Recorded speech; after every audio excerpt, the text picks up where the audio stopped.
সালটা ১৯৯৭। কলকাতা বিশ্ববিদ্যালয়ের এক উচ্চপদস্থ কর্মীর হঠাৎ অন্তর্ধান। রাজ্য জুড়ে আলোড়ন তুলেছিল সেই ঘটনা।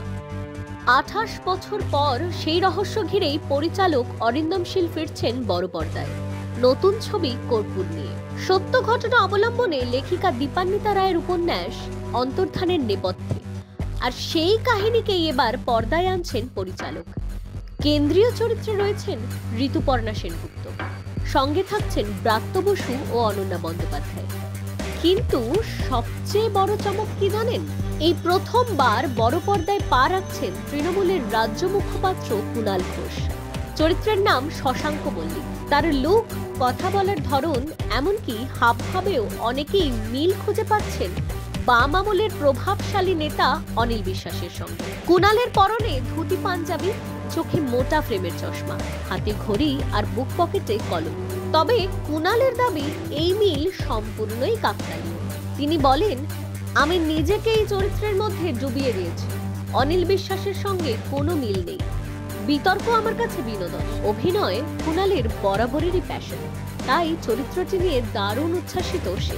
তবে অরিন্দম শীল নিজে বলেছেন, ছবিতে রাজনৈতিক প্রেক্ষাপট থাকলেও বাস্তবের কোনো রাজনৈতিক দলের নাম বা চরিত্র তুলে ধরা হয়নি। তবে ছবির কাস্টিং আর লুক দেখে দর্শকদের মনে তৈরি হচ্ছে বহু প্রশ্ন। ছবির নাম কর্পূর, কিন্তু গন্ধটা কি রাজনীতির অন্তর্ধান নাকি হত্যাকাণ্ড?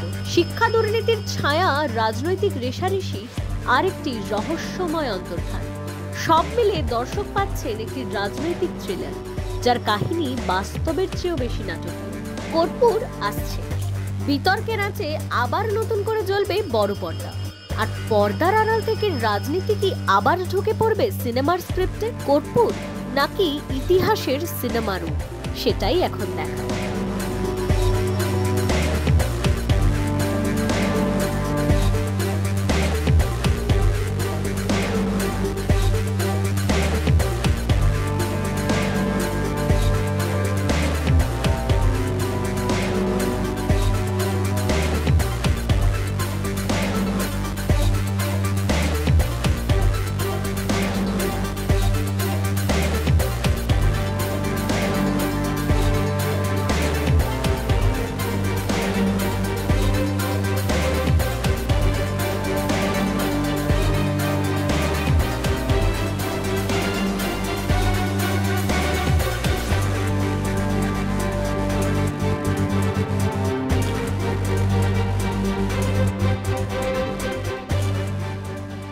Adita কুণ্ডুর report, news pole Bangla.